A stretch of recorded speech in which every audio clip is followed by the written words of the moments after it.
오늘 하루도 하나님의 크신 은혜가 가득한 하루 되시길 간절히 기도합니다. 오늘부터 열왕기의 말씀을 읽어가게 됩니다. 열왕기는 한 권의 책이었지만 지금 우리가 보는 성경에서는 상하 두 권으로 나눠져 있습니다.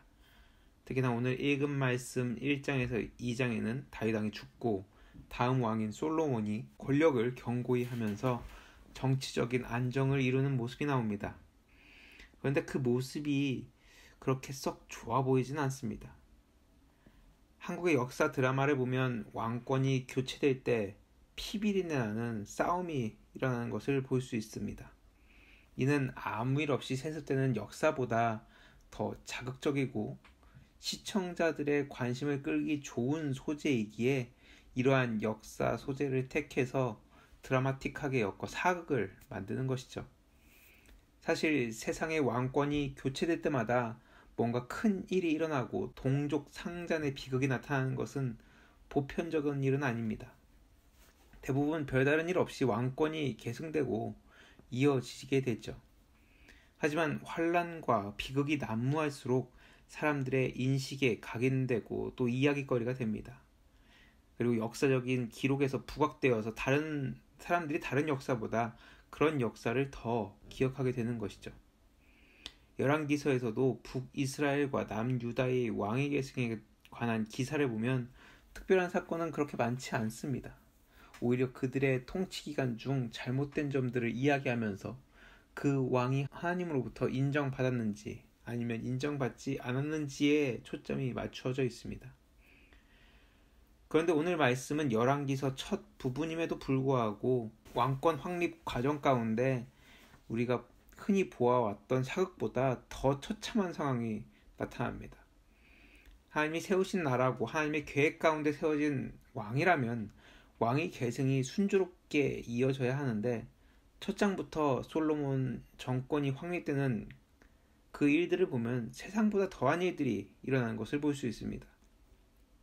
다윗은 죽을 날이 가까웠음에도 다음 왕위 계승자를 지목하지 않았고 이로 인해 아도니아는 자신이 왕이 될 것을 예상하면서 군대장관 요압과 제사장 아비아달과 함께 스스로 왕위에 오릅니다. 이후 다윗이 솔로몬을 왕위에 앉히고 이로 인해 피해의 숙청이 일어나게 됩니다. 그런데 이 말씀을 볼 때 우리는 두 가지를 기억해야 합니다. 먼저는 열왕기서는 이스라엘이 포로 시기에 쓰여졌다라는 것과 다른 역사서와 달리 하나님의 관점에서 이 모든 역사들을 서술해 가고 있다라는 것을 우리는 분명히 기억해야 합니다. 먼저 이 책은 이스라엘 포로 시기에 쓰여졌기 때문에 역대 왕의 행적을 담기 위한 것이 아니라 지금 이스라엘이 포로의 삶을 사는 분명한 이유를 말씀하시기 위해 이 책을 기록했다라는 것입니다. 하나님이 세우신 초대왕 사울의 실패와 다윗의 죄악들, 또 그의 아들 솔로몬이 왕위를 잇는 과정 가운데 분명 이스라엘의 악함이 잔존해 있었고 이후 수많은 왕들이 잘못된 통치와 이스라엘 백성의 타락은 그들이 포로의 삶을 살 수밖에 없었다라는 것을 분명히 말해줍니다. 그렇게 열왕기서의 첫 부분부터 왕권 확립을 위한 처절한 숙청의 모습이 나타난 겁니다. 그런데 이와 동시에 이 모든 것이 하나님의 계획 안에 이루어지고 있음을 말씀하십니다. 솔로몬이 왕이 되고 이후 왕이 되려 있던 아도니아와 그를 따르던 무리를 숙청하는 데 있어서 단지 사람의 뜻으로 하는 것은 아무것도 없음을 말씀하십니다. 분명 아도니아는 왕위를 받기로 확정되지 않았기 때문에 그의 행동은 솔로몬 입장에서 충분히 반역죄로 그 자리에서 처단할 수 있었습니다. 하지만 그렇게 하지 않고 이후에 1장 52절에서 악한 것이 보이면 너가 반드시 죽을 것이라 하는데 이후 아도니아가 다윗의 첩이었던 아비삭을 취하려는 그 모습은 자신이 왕권의 계승자이었음을 보여주려는 악한 의도가 있었기 때문에 이 일로 인해 처형당한 것입니다.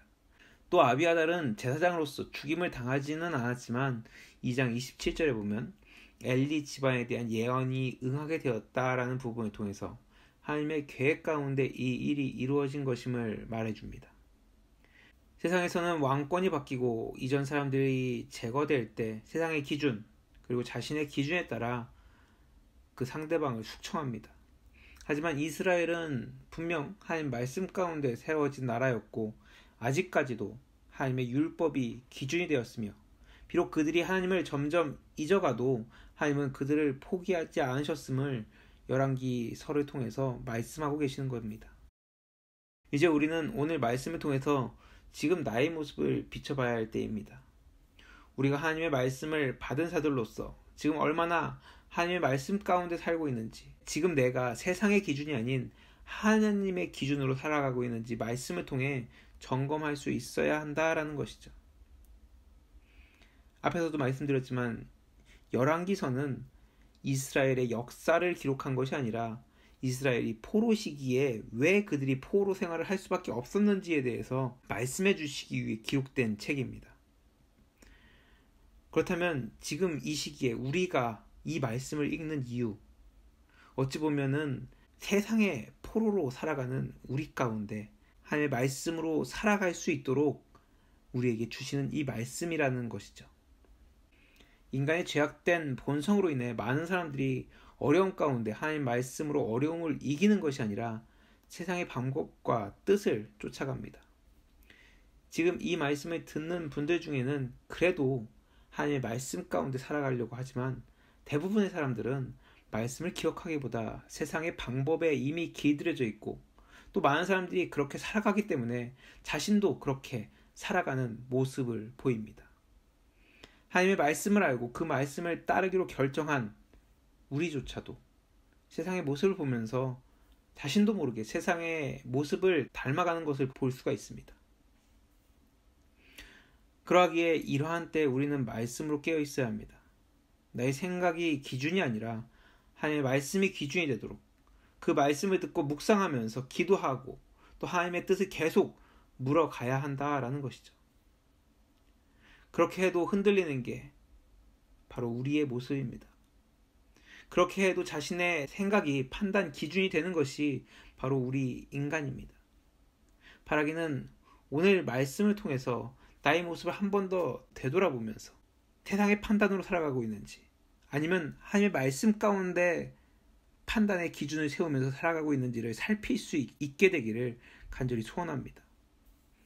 오늘 우리는 열왕기 말씀을 들어가면서 비록 세상보다 더한 정권 교체의 모습을 보았지만 이 안에서 하나님의 뜻대로 행하려는 그 모습 그리고 하나님의 분명한 계획과 뜻에 따라 하나하나 이루어져 가고 있는 그 모습을 보게 되었습니다.